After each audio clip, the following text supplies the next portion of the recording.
News ఏపీలో ఎన్నికల వేళ ఈసీ నిర్ణయంతో కూటమి నేతల్లో గూబులు పట్టుకుంది.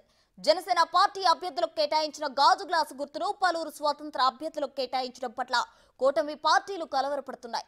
2019 అసెంబ్లీ ఎన్నికల్లో జనసేన ఈసీ నిబంధనల ప్రకారం 2 సీట్లు గెలవలేకపోయినప్పటికీ ఓట్ల శాతంలో మాత్రం ప్రభావం గట్టిగానే చూపింది. జనసేనకు 10,000కు పైగా ఓట్లు వచ్చిన నియోజకవర్గాలు చాలానే ఉన్నాయి. అంతేకాకుండా పలు కీలక నియోజకవర్గాల్లో టీడీపీ ముఖ్య నాయకులు ఓడిపోవడానికి కారణాలలో జనసేన ఓట్లు చీలడం ఒకటని ముక్త కంఠంతో అందరూ ఏకీభవిస్తారు.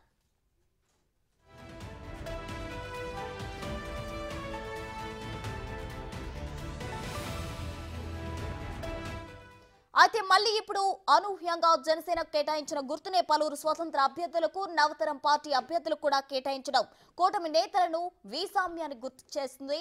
అయితే దీంతో మళ్లీ ఓట్లు చీలే అవకాశం ఉందని కూటమి నాయకులు మల్లగుల్లాలు పడుతున్నారు. 2019 అసెంబ్లీ ఎన్నికల్లో జనసేన ప్రభావం చూపిన నియోజకవర్గాలు ఏంటో చూద్దాం.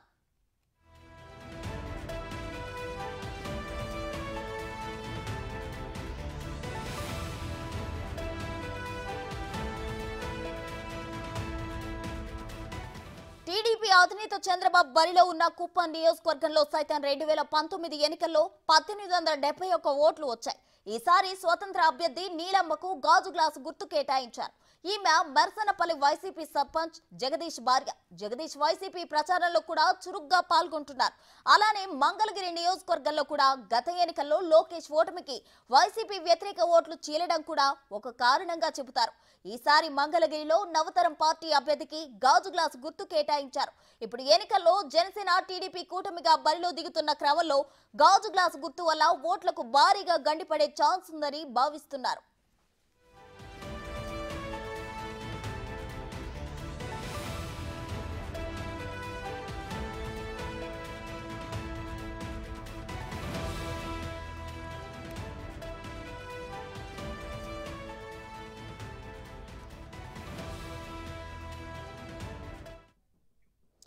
ఓకే, ప్రస్తుతం అయితే జనసేనాని ఒక చర్చని అయితే ముందుకు తీసుకొచ్చారు. లంచ్ మోషన్ పిటిషన్ దాఖలు చేశారు. ఏంటి అంటే జనసేనకు సంబంధించిన సింబల్ గాజు గ్లాసు, అలాగే స్వతంత్ర అభ్యర్థులకు కూడా ఈసీ ఇవ్వడం పట్ల వారు అసహనం వ్యక్తం చేస్తున్న పరిస్థితి మనం చూస్తున్నాం. దీనికి సంబంధించి పూర్తి అప్డేట్స్ మా ఎగ్జిక్యూటివ్ ఎడిటర్ అశోక్ అందించడానికి సిద్ధంగా ఉన్నారు. అశోక్, చెప్పండి, ఓవరాల్ డీటెయిల్స్ ఏంటి?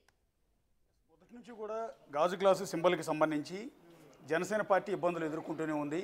వాస్తవానికి 2019 ఎన్నికల్లో గాజు గ్లాస్ గుర్తుతోనే వాళ్ళు పోటీ చేసినప్పటికీ ఆ తర్వాత ఎలక్షన్ కమిషన్ నిబంధనల ప్రకారం 6 కంటే ఎక్కువ పర్సంటేజీ ఓట్ల శాతం సంపాదించుకోలేకపోవడం వల్ల అది పర్మనెంట్ సింబల్ కాలేకపోయింది. అందుకని అది రిజిస్టర్డ్ సింబల్ కాలేకపోయింది. కేవలం అలాట్మెంట్ సింబల్గా మాత్రమే జనసేన పార్టీకి మిగిలింది. ఈ నేపథ్యంలో మరోసారి అదే గాజు గ్లాస్ గుర్తు మాకు కావాలి అని జనసేన పార్టీ నేతలు ఎన్నికల కమిషన్కి లెటర్ పెట్టుకున్నారు. ఈ సంవత్సరం జనవరి నెలలో కూడా అదే గాజు గ్లాస్ సింబల్ జనసేనకు కేటాయిస్తున్నట్టుగా ఎన్నికల కమిషనర్ అఫీషియల్గా ఒక లెటర్ కూడా రిలీజ్ చేసింది. దీంతో ఇక గాజు గ్లాస్ సింబల్ పర్మనెంట్గా మనకే ఉంటుందని జనసేన పార్టీ కార్యకర్తలంతా కూడా ఎక్స్పెక్ట్ చేశారు. దాన్ని విపరీతంగా ప్రమోట్ చేసుకుంటూ వచ్చారు. కానీ అనూహ్యంగా మొన్న రీసెంట్గా రిలీజ్ చేసిన సింబల్స్ లిస్ట్లో ఈ గాజు గ్లాస్ సింబల్ అనేది ఫ్రీ సింబల్గా పెట్టారు. ఒకవైపేమో జనసేన పార్టీకి అదే గాజు గ్లాసు గుర్తుని కేటాయిస్తున్నట్టుగా లెటర్ ఇచ్చింది ఎన్నికల కమిషన్. అదే ఎన్నికల కమిషన్ వెబ్సైట్లో ఎవరైతే ఇండిపెండెంట్లకు అప్లై చేసుకుంటారో వాళ్ళందరికీ కూడా ఈ గాజు గ్లాస్ సింబల్ని మీరు కావాలంటే ప్రిఫర్ చేసుకోవచ్చు, చూజ్ చేసుకోవచ్చు అన్నట్టుగా ఫ్రీ సింబల్స్ జాబితాలో గాజు గ్లాస్ని మెన్షన్ చేసింది. అప్పటి నుంచి కూడా జనసేన పార్టీ తర్జన భర్జన పడుతోంది. ఎన్నికల కమిషన్ అధికారులని సంప్రదించే ప్రయత్నాలు చేశారు. ఇది అలాట్ చేసిన సింబల్ని ఈ విధంగా ఫ్రీ సింబల్గా, అంటే ఎవరైనా ఈ సింబల్ మీద పోటీ చేసేయచ్చు, ఎవరైనా ఈ సింబల్ని చూజ్ చేసుకునే విధంగా ఎట్లా అవకాశం కల్పిస్తారని జనసేన పార్టీ నేతలు ఎన్నికల కమిషన్ కూడా ప్రశ్నించే ప్రయత్నం చేశారు. కానీ వాళ్ళకి సరైన ఆన్సర్ రాలేదు. సరే, వాళ్ళు అనుకున్నది ఏంటంటే ఆల్రెడీ జనసేన పార్టీకి ఈ సింబల్ అలాట్ చేశారు కాబట్టి ఫ్రీ సింబల్స్లో ఈ గాజు గ్లాస్ సింబల్ని పెట్టినప్పటికీ కూడా అది ఎవరికి అలాట్ చేయకపోరు. ఆల్రెడీ ఒక పార్టీ ఉంది, ఒక రిజిస్టర్డ్ పార్టీ ఉంది. సో ఆ పార్టీకి గ్లాస్ సింబల్ ఉంది కాబట్టి సో వీళ్ళకి మాత్రమే కేటాయిస్తారు, మిగిలిన వాళ్ళకి అలకేట్ చేయరు అనుకున్నారు. కానీ అనూహ్యంగా ఇప్పుడు జరగబోతున్న ఈ ఎన్నికల్లో 50కి పైగా స్థానాల్లో, అంటే ఆ లోక్సభ కావచ్చు, అసెంబ్లీ కావచ్చు, 50కి పైగా స్థానాల్లో గాజు గ్లాస్ సింబల్ని ఇండిపెండెంట్ అభ్యర్థులకి ఎన్నికల కమిషన్ అలాట్ చేసింది. అలాట్ చేసింది అంటే ఆటోమేటిక్గా ఒక ఇండిపెండెంట్ అభ్యర్థి నామినేషన్ వేసినప్పుడు ఏ సింబల్ మీద పోటీ చేయాలనుకున్నప్పుడు ఫ్రీ సింబల్స్ జాబితాలో ఉన్న సింబల్స్ని అంటే అవి ఫ్రీ సింబల్స్ జాబితాలో ఉన్న సింబల్ కాకుండా వేరే సింబల్స్ యూజ్ చేసుకోవడానికి లేదు. ఫ్రీ సింబల్స్ జాబితాలో 100కు పైగా సింబల్స్ ఉంటాయి. అందులో చీపురు కట్ట దగ్గర నుంచి చెప్పు గుర్తు దగ్గర నుంచి ఏసీలు, ఫ్రిడ్జ్లు, కూలర్లు, ఇట్లా గాజు గ్లాసులు, లేకపోతే టీ పాయిలు, ఇట్లా రకరకాల సింబల్స్ అన్నీ కూడా ఉంటాయి.